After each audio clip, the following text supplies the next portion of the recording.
Welcome to the Homeschool High School podcast, brought to you by Seven Sisters Homeschool.com and the Ultimate Homeschool Podcast Network. I'm Vicki, and I'm so excited to be talking to my friend Teresa Wiedrick. So we've talked before, folks already know you, but Teresa, say hi. And Hi. for our new brothers and sisters, tell a little bit about you and your homeschool family. Yeah, well, it's so nice to be here again, Vicki. I love spending time with you, and I'm Yeah. so delighted that I get to be a cousin because I listened Yeah. for so long. Yes. I'm a homeschool mom turned homeschool life coach, plus podcaster, plus writer. And I just love supporting other homeschool moms. I've got 4 kids myself, and 2 of them are grown and out of the home. I've got a third about to graduate, and my fourth is 14 years old. And where did the time go? I know, right? Yeah, Yeah. yeah. It's been lovely. Yeah. Most days. Exactly. Yeah, Yes. When you look at the broad picture, it's lovely. it But is. Yeah. the hard thing is as homeschool moms, we tend to have a vision of what perfection would be in Mhm. homeschooling, and we can be a little bit hard on ourselves when the world just will not behave itself and our kids don't behave themselves the way we want them to. So today we want to talk about when life isn't perfect and how to be compassionate to ourselves, right? Yeah. Yeah. Yeah. Beautiful. Yeah. This So, yeah, this tell us about your work that's really important that you're doing with self-compassion. well, it's certainly, yes. So the intention is to bring self-compassion strategies and build self-awareness strategies for homeschool moms to use in their homes. Yeah. Real stuff that actually works so Hmm. that they actually feel supported themselves. As I Hmm. often say, to nurture the nurturer. I Oh. hear I hear a lot of people right now speaking Hmm. about helping their children emotionally regulate, Hmm. and I think that's so important, of course. Hmm. The problem is we didn't get taught how to emotionally regulate. I We know. we didn't get taught about how to deal with our emotions or how to Mhm. deal with our feelings of overwhelm or frustration. And Mhm. so trying to teach our kids something that we don't know, Yeah. yeah, Yeah. or Yeah, and when you're with the kids, you're not just mom, you're the educator or the education manager. Either way, the buck keeps stopping with us moms. And so emotionally and educationally and cognitively in every way it just keeps it's stopping a lot. there. So Yeah. yeah, yeah. And so to have some tools where we can learn to care for ourselves, that will help us with our teens. Oh, Yeah. yes, Yeah. yes, Oh, toddlers through teens, oh for yes. sure. Yeah, Mm-hmm. absolutely with our teens. I think Mm-hmm. mostly us all the way through. Um, Mm. I know as a homeschool mom, I had, like you said, my vision of what my life would look like and how everyone would happily go in and out of the door in the kitchen and go outside to the garden and do our Charlotte Mason homeschool and then come back in and do our lovely read alouds together. And everybody would, be happy all the days of our lives. Yes. And then enter in regular human children and regular human mothers, and the Mhm. combination means that it's not always lovely like that. Some days are, Yeah. and some Mhm. days aren't. Mhm. Knowing how to deal with maybe disappointment or overwhelm or stress, Mhm. Mhm. actually know how to address things for yourself so Mhm. that you're not you fill in the blank, either Mhm. yelling at the kids or feeling like you want to give up on homeschooling or feeling like you just have to do one more thing or you're not measuring up. I Mhm. think we need to be able to have a plan to address all those big feelings. Yeah, yeah, and all of those, I think most of us or all of us homeschool moms have had those feelings. Of course. Some Yeah. days more and some days not so much, but we Yeah. need, yeah, so we need the tools because if we're in this job, this is a job that has come to us and we are doing it to have the tools for tough days. That's a good Yeah. thing. Yeah. So Teresa, if you were working with one of your coachees and y'all were working, or maybe one of your coachees was taking your self compassion course, Yeah. what are some things that you might be working on with your coachees for self compassion? Well, first of all, I'm going to say, how do we actually make the time for you to do this, to actually Mm, start to develop it? Because I know your lifestyle and I know how demanding it is. And I know mm, You want to do right by your kids. So you're spending a lot of time doing all the things for your kids. And you aren't on the list usually. Yeah. Yeah, we should make a bumper sticker on that. Like, you aren't on the list usually. That's so Yes. true, isn't it? I don't Yes. know about you. Maybe it's just an Enneagram type 2 thing. Yeah. Well, true. No, Yes. yes, because I meet many people that are Enneagram 4 or Enneagram 8 or whatever, or Yeah. you're just not even interested in Enneagram, but you're a Mhm. human being Mhm. homeschooling. But I have seen that first we need to find a time for you to actually include these strategies. Mhm. So if you have a morning routine, then you have a time where you could spend 5 minutes, maybe 10 minutes, either reading or listening to some of the audio that I'm sharing, Mhm. and ask yourself, am I able to handle the big emotions that I'm having in my homeschool days? And it's actually self-awareness strategies like journaling is one Mhm. very quick, obvious thing, Yeah. but to spend time really just sitting with yourself and listening to yourself. But the key is to build the self-awareness strategies, how am I actually feeling? So Mhm. interesting, before I jumped on here with you, my phone told me to breathe, and it's 11 AM every single day in my phone, I have something that tells me to take a deep breath, to ask myself Oh, how I'm feeling, excited, and yeah. inside of myself, asking myself, "Why am I feeling what I'm feeling? What are the thoughts behind those Mhm. feelings? Mhm. Is there a story that I've created around those thoughts?" Mhm. It's a brain training kind of exercise or a self-awareness exercise that I've used since I was in a webinar with Dr. Daniel Amen a couple decades ago. Love him. And Yes. and he actually began my journey of self-compassion. I just didn't know that's what it was called. Oh. And so that's one technique, but I would always encourage homeschool moms to just slip in a reminder to them, Mhm. whatever time of day they know they're typically most triggered. And mine was Monday morning at 11 AM. Mm. When I had at that time hoped that everybody would sit down, be quiet, be excited about the plans that I had for them. And then they weren't.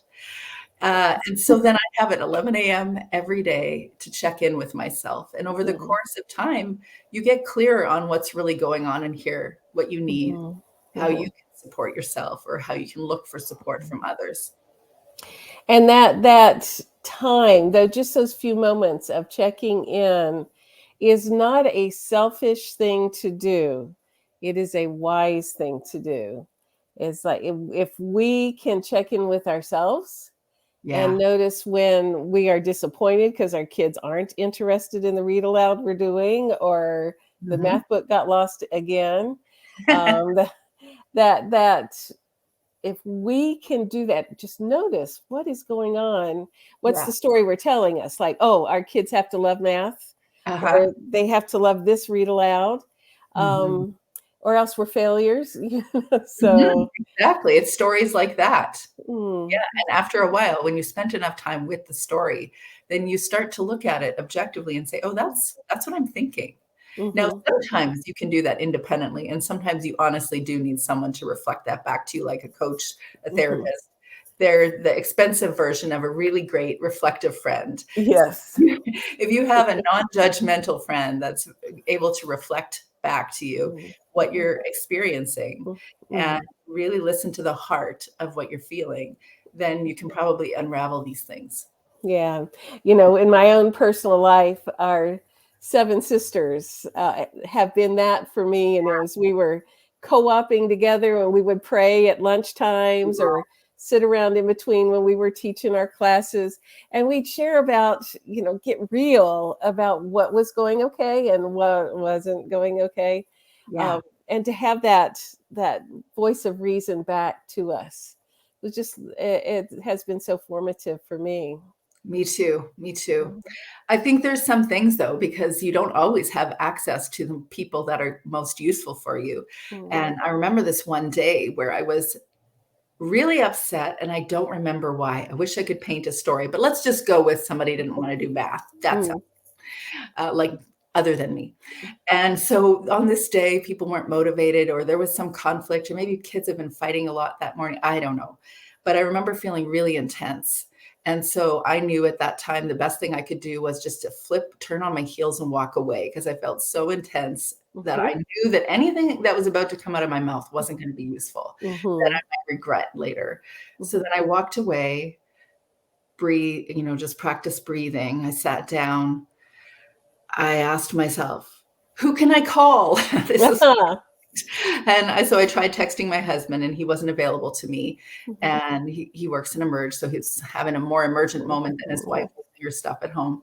And then I tried texting my friend, and she wasn't able to respond. So then I just instinctively went to the mirror, and I found that just looking in the mirror and seeing how, first, yes, I'm frustrated, but I'm also really sad. And I also don't know why I'm feeling what I'm feeling, but I'm just feeling kind of defeated or uncertain, like, what am I going to do with this? And just by the mere act of me, and I know this sounds weird, but talking to myself in the mirror, it actually diffuse things inside of me. And I also, I just felt more equipped to go back and say, hey, I want to talk about what just happened in a calm way, as though I'd spent an hour with a friend. Yeah, it's the eye contact counts. Yeah, it's eye contact, mirroring. Yeah, so you looked right in that mirror at your own eyes, and it helps your body calm down, and it gave you a minute to process and recalibrate. Yeah, I mean, it sounds kind of cheesy, but for real, it's for real. Very cheesy, and I get how weird it sounds, except it works. Yeah, that's the thing. Yeah. And there's many other techniques that I'll use that don't sound so cheesy, unless you're not familiar with any of them. But, sometimes we use prayer in a way that actually equips our anxiety. It almost is like we're pleading with God to please do this thing, but we're almost fueling our anxiety. Yeah. And so if we're using prayers, sometimes we can just practice being still and listening to God instead of just, in that angst. So sometimes we can ask ourselves, could I just be here and sit still with God? You know what? And that's, so many of us homeschool moms are believers and believe that God knows and cares. And sometimes we forget that it's not all on us. And if we can just sit down and just be with the one who really is in charge. That's right. Listen. Surrender. What wisdom. Yes. Surrender the story. Yeah. And actually, whether you're a believer or not a believer, just that concept of forgiveness, grace, and surrender, I think we all identify with those concepts. Yeah. So surrendering to, this is what it is right now. Am I okay right now? And the answer is usually yes. And how do I know? How do I know? Or what am I feeling and seeing and smelling and tasting right now that tells me that I'm okay right now? And it does sound cheesy. I do get that, because I would have thought it was very weird. And I use that word intentionally, because 2 decades ago, I would have not probably checked out at this point. But now with practice, I've learned that whatever I'm experiencing, I can hold it, or allow myself to surrender to it. Yeah. Yeah. And you mentioned, what am I smelling and feeling and hearing, and, those, the sensory psych words, sensory grounding is when we notice what's around us. It helps our body settle down. And when we can settle down a little bit, then we can recalibrate, like, okay, what is God really doing here? And I mean, in the long run, yes, we're okay. And what am I going to do next? And make it a choice, respond instead of react, and choose in your best self, the self that's, the part that you want to grow in your own self. We want our children's character to grow closer to, a more complete version. Or maybe I shouldn't say that, but we want them to mature and be equipped to engage relationships as adults. Yeah. And the thing is, we're still growing up too. We haven't got it all figured. So we need to be in that process of growing up and becoming what we need to be, and choosing to be our best self with our kids. Yeah. That takes some humility. Like we don't have it all yet. Yes. And we never will have it all yet. And so to continue to grow with our kids and modeling that for them. Yeah, brilliant. I think there's such a myth out there that we need to have everything figured out for our kids. And Mm. and I think that parenting concept of if you just do these three things, or if you read this book and you use these strategies, then you will produce a perfect child. Mhm. And in your words, there's not just one perfect way to mother a Yeah, child. Because I yeah. really don't think there is. No, no, not one right way to be a mom or to homeschool. Exactly. So, as you've been raising your own family Yeah. and all the good work that you are doing in your coaching, have you found some daily practices, that's without getting all rigid about things and, making things more stressful, some practices that help you feel more compassionate towards yourself and more, calm to face the stressors of the day? Yeah, that's probably what this entire course is built on, and all the Yes. things that I've learned over the last 2 dozen years. So what I don't often share with people, because I've coached women that come from all sorts of walks of life around the world. The only common denominator is that we speak English. And Yeah. that's all I've got because I don't have another language under my belt. But I really all over the world. And sometimes because I hear their stories and I hear about their reactivity, and I'm honored to listen to their true vulnerable stories of Mhm. moments that they would not want to tell other Mhm. people. I wondered in the beginning, are these stories reflective of the childhood that I experienced, which was a very Mm.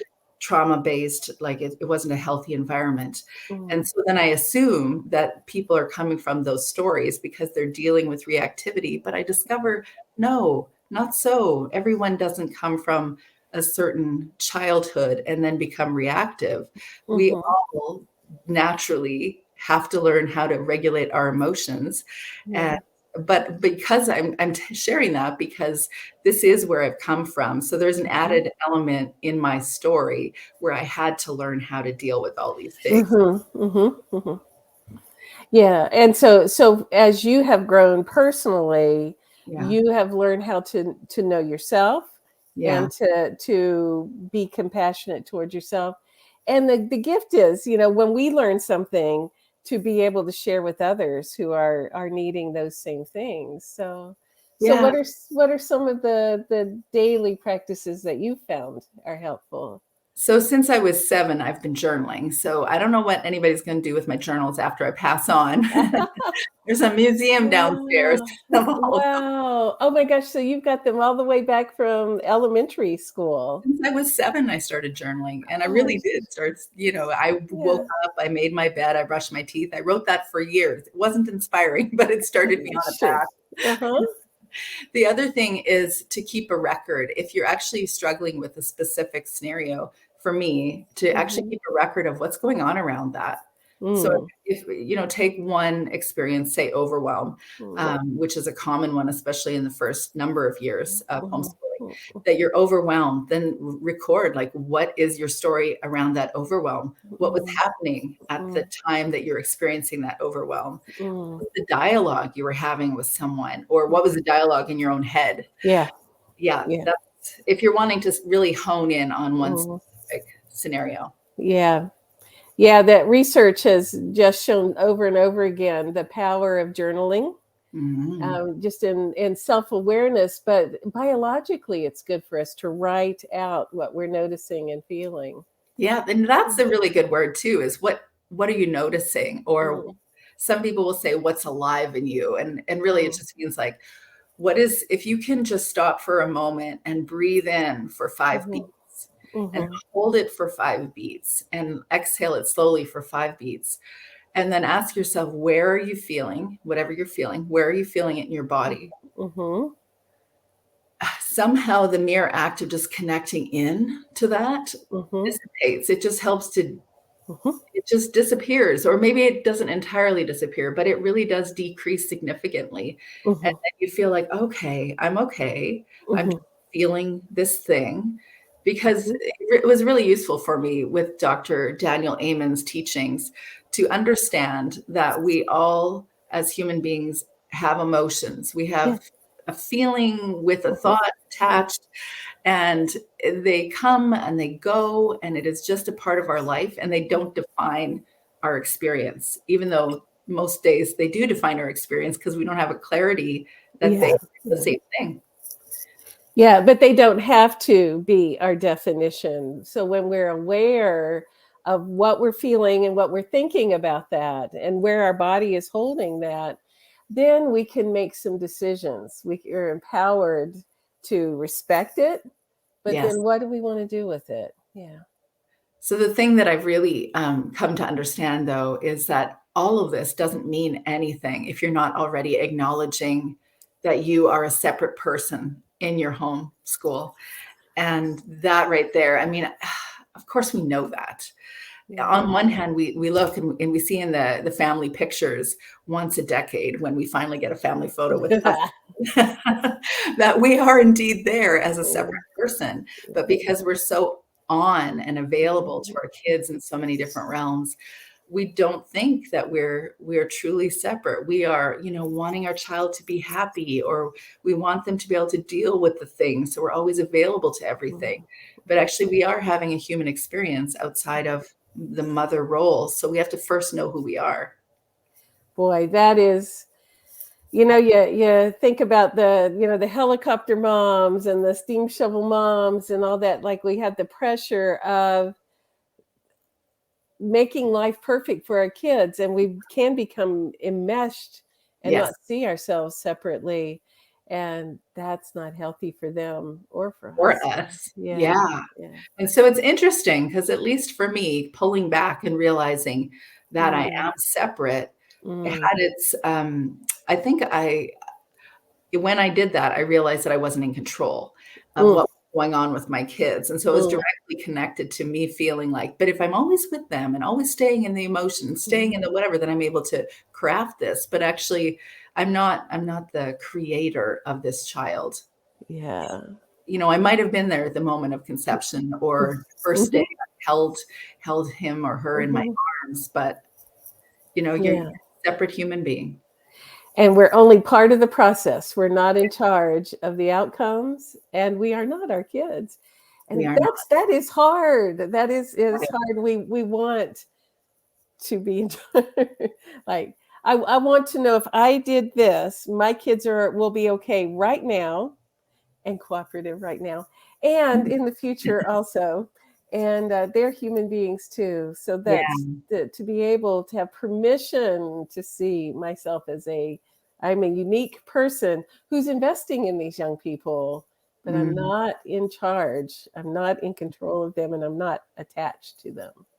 Which I might add, for everybody listening, I don't have this figured. I have done a deep dive on all of this because it really mattered to me, and I really wanted Yeah. to show up in a way that was healthier than what I was. Mhm. But it's not that I figured it out. And I want you to know that if this somehow triggers a sense of guilt or shame or Mhm. some negative thing, I am not here to do that. Oh, In no. fact, no, I'm not here to do No. that. I want to actually make you feel equipped that there is a way where you can approach your emotions. You can approach the things that you have as needs, so you can show up a whole lot better with your kids and, frankly, just feel those things less because you're being Yeah. proactive.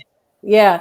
Well, and I like how you explained that. Is you can feel that less as far as the responsibility, but you can show up better. Yeah. And that's the being present with our kids that matters. Yes. And so it's a nuance that we get better at as we trust God and Yeah. know ourselves.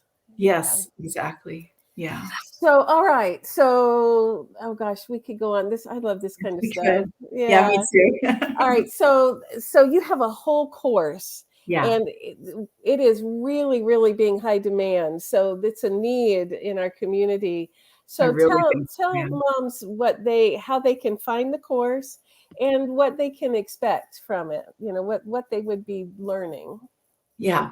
So I'm gonna talk to you about why I think self-compassion is important, why Mhm. dealing with your own big emotions is really Mhm. important. Mhm. I'm gonna share my story. Of course, I have many stories of emotions, but 3 stories that I have about learning why it became important, Mhm. about anger, my story of anger in my homeschool, a story Mhm. of my feeling of doubt, which is a common one. But Mm. common one I find even through the first 5 years is that feeling of not good enough Mm. and addressing that. So I share my stories around that and invite people to also share their stories with me. If they're in a group coaching scenario for 4 or 5 weeks, then we can go deep dive into the things that most matter to them. Mm. And then we talk about the self-awareness practices, the self-compassion techniques, which Mhm. um, I'm going to allow for a gentle accountability approach in that. Mhm. Mhm. Oftentimes, so a general accountability approach. So then you actually decide how you want to be held accountable in that. Ah. Mhm. Mhm. But I often find that group coaching is useful when people know each other or they feel like they fit with another person. Mhm. Really vulnerable conversations. So most people prefer doing one-on-one coaching with me. Yes. Yes.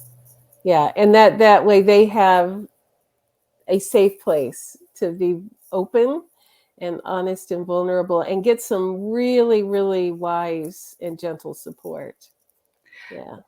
I do go in, giving straight talk but compassionate talk about how Mhm. to reframe your homeschool.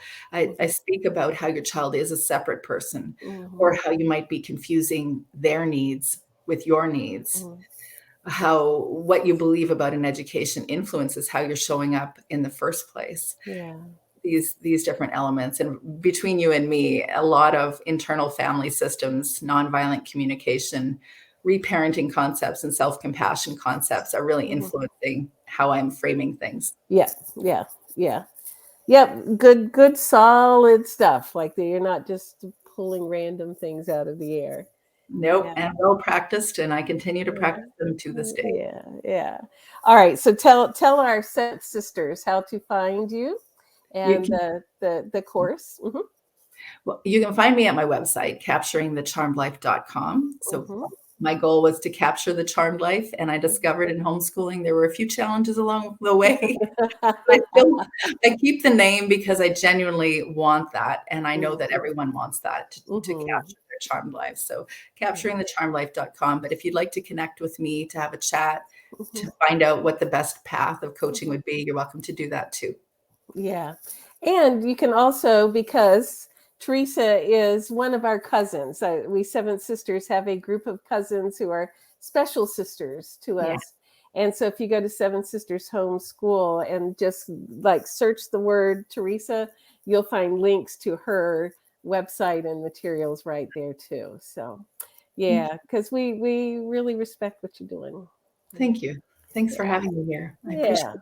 And really, whoever needs to come connect, Yeah. I'd be delighted to connect with you. Yeah, yeah. And by the way, for those of you guys who haven't met Teresa yet, she's in Canada. I just love, yeah, I just love having Canadian friends. So, okay, all right. Well, this has been the Homeschool High School podcast brought to you by Seven Sisters Homeschool.com and the Ultimate Homeschool Podcast Network. Thank you, Seth, for editing, and thank you, everyone, for listening. We will see you next week. Thank you.